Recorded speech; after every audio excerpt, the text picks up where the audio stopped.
Why does one of my eyes look really small? This one.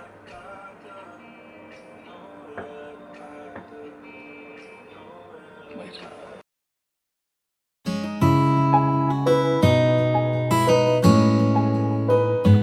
It's been a long day without you, my friends. TikTok made me draw over my lips. My cupid's bow, that's what I meant. Why? TikTok made me do it! Hello everybody! Hello everyone! Yeah, it's Marie and Albie. I was gonna say Pip. It's Marie and Pip, but it's not. It's Albie. Woohoo! Woohoo! My good at that. Hi everyone, welcome back to my channel. Hope you're okay. So sorry I did not make a video last week. Just had a bit of a week off. Like, it's been my birthday. I was very hungover for like 4 days and then just couldn't really be bothered. If I'm being honest, like, didn't really want to talk about mental health. Yeah, well, that was really honest. I didn't really think I was going to be that brutal. It's not that I didn't want to talk to you guys. It was just that I was hungover, okay? For like a whole week. But my birthday was great. Go check out the vlog. So yeah, if you don't already, follow me on Instagram. I'm nearly at 20k, which is mad. But that's where I'm most active. That's where I talk about mental health things on there. Or follow me on Twitter, where you can get my political views, my day-to-day depressing tweets. I don't do that. I don't do that anymore. I've grown. We move. But today I thought we'd talk about self-care. Now this is just quite an impromptu video. It's actually just stemmed from the fact that I was going to post something on Instagram and then I was like, fuck's sake Marie, fuck off, like this is not self-care, like shut up. You have no idea what I'm on about. Basically, I wanted to talk today and like discuss with you and have like a discussion based video about what you think is self-care and what maybe the media portrays as self-care. I was just about to post a photo of my new nails on Instagram. They're from EMT Nails, go check them out, the best in Cov. And then I was gonna post on it like self-care, and then I was like, mate, that's actually not self-care. Like, it's actually not. It's Instagram self-care is just like consumer self-care bullshit. Like, it's not actually real self-care, and that's what I wanted to talk about today, because I think people can get quite confused about what self-care is and like what they think is self-care and what self-care actually is. In reality, self-care is like the most uncomfortable, hard and boring thing you can do. In all honesty, that self-care is fucking ugly. Like, it's not all glamorous. Go and get your nails done, get your eyelashes done, you know, have a spray tan, do a face mask, do a pore strip. It's not that. That is some things that can benefit your mental health, don't get me wrong, like they can obviously benefit you and make you feel good, but they're all in a very short-term way, and I feel like they make you feel good in the short term, and self-care is actually about what makes you good in the long run, what will actually take care of your mental health for a sustainable amount of time. Now, today is Mental Health Monday, which I didn't mention, but it is, and self-care is often heard in connotation with mental health. So I thought it'd be important today to just kind of discuss what we think about self-care, whether we're going to change our own self-care plans, whether we're going to develop our own self-care plans, or whether we're just gonna, you know, like throw it under the bus because we can't be asked. Which we shouldn't do. The last one was a trick question. We don't do that over here. We recover. Woohoo! I think I do things which I don't class as self-care, but they are actually self-care. Like, I do things, I have things that I have to do every single day in order to make me feel good and to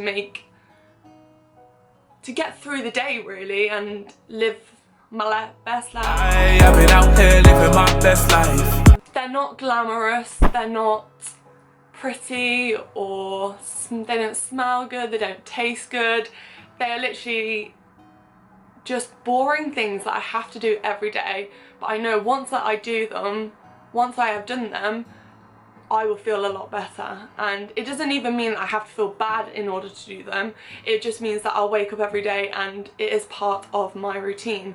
And I think that's something very important, is to incorporate self-care into your everyday routine so that it soon becomes second nature. My self-care, let me get it. So I keep it in my gratitude journal. The first one is mindfulness. Second one is affirmations, exercise, my gratitude or blessing, and read, write or art. So I either do some reading, some writing or some art that day. And those are things which just keep me bobbing on. They keep me healthy, they keep me sustained.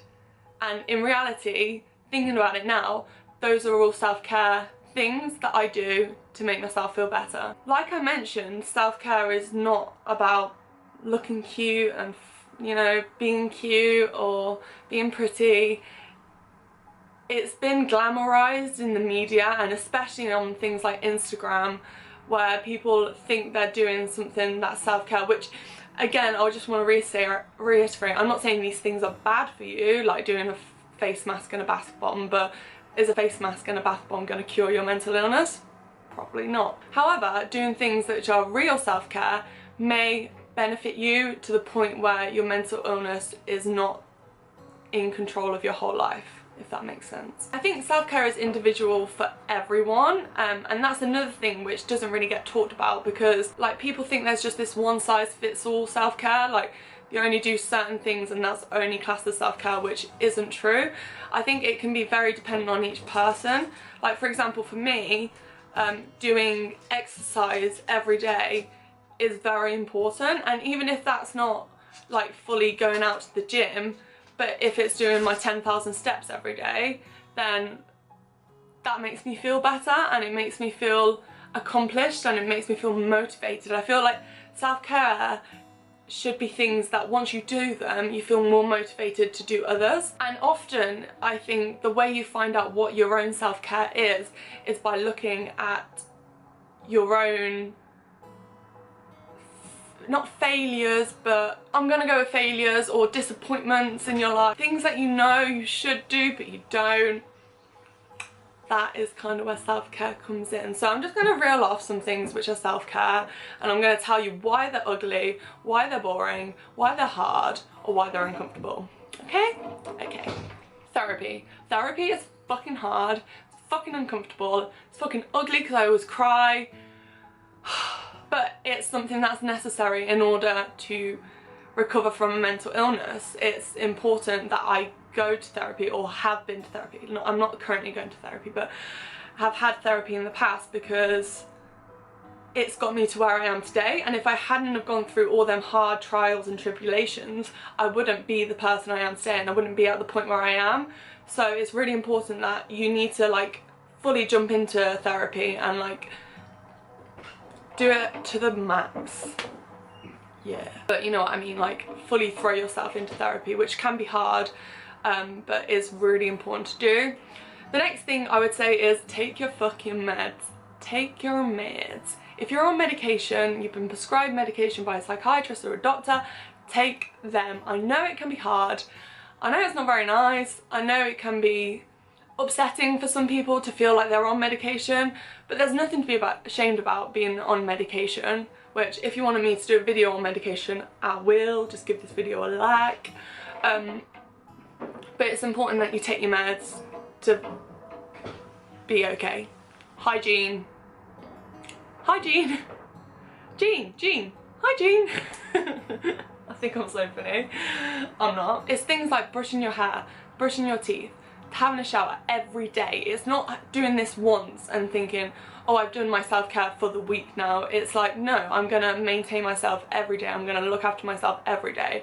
Like, I remember when I was in the PQ, which is like the psychiatric intensive care unit, I didn't shower for like 2 weeks, which is really gross, but whatever. And then I had a shower one day and I was like, fuck me, like, this is real good shit. Like, I should do this more. I should shower more. I feel so much better after having a shower. And it's just simple things like that which will benefit your mental health completely. And they need to be taken more seriously. I think people kind of see it as a bit of a, oh, I couldn't be asked to brush my hair today. I know some people literally can't physically get out of bed, but if you can get out of bed and at least brush your hair or open your curtains, let some fresh air in, do it. And that leads me on to another thing. Fresh air, exercise, just get out of the house, leave your house for at least 20 minutes, go for a walk. It will benefit you so much. You will feel motivated after doing that. Honestly, I tell you, I swear to God, you will feel motivated after doing that. You'll feel like, okay, I've got a bit more spring in my step. I feel better. This is really good. Take your dog for a walk. Take your cat for a walk. Take your bunny for a walk. Take yourself for a walk. It's really good for your mental health. Leading on from that, exercise in general is really good. Do some yoga, do some weightlifting, because exercise actually does release endorphins. Us mentally ill people, we need endorphins, and for everyone needs endorphins. But if you can do something, it's like, it'd be like, right, having a button which every time you pushed it, it would release endorphins. We would be pushing that fucking button all day, every day. But we don't, because that button is actually exercise, and we just pretend that exercise doesn't exist because we can't be asked. Nah, we need to get it going, even if it's just having a 20-minute walk. That will release some endorphins. Eating correctly. You gotta do it. I'm just gonna say it. It ain't good eating a whole bar of chocolate if you haven't moved out of bed for 4 days. Don't kill me, but I said it. You need to look after yourself. You need to eat the right things. You are what you eat. Do you remember that show with Gillian McKeith? You are what you eat. So she's not gonna check your shit like she used to. If you're from America or from abroad, you won't know. We used to have this show called You Are What You Eat, and this woman called Gillian McKeith. Gillian. No. Oh, come on. Come and join us, Gillian. Could you? Gillian, come over here. Yeah. Let's get Bob in. Bob. Bob, okay, bring the oxygen in, please. Let's get the gas. Jeremy, if you can just hold the legs. Live. Oh, I see. Okay. I think it's best if we go to a break right now. Lol. She used to check people's shit and check if they were healthy that way. No one's going to be checking your shit, but if you eat good foods, if you eat healthy foods, or just foods that make you feel good and not sluggish or like depressed, it will benefit you so much. You don't even know.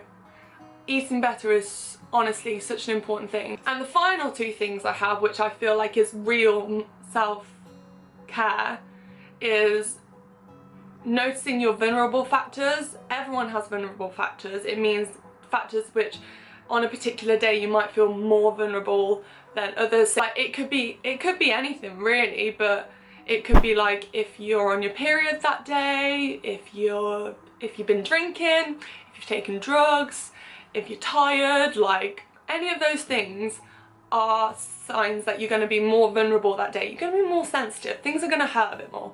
So you just got to notice your vulnerable factors, and if you are having a day where you are slightly more vulnerable, look after yourself a little bit more.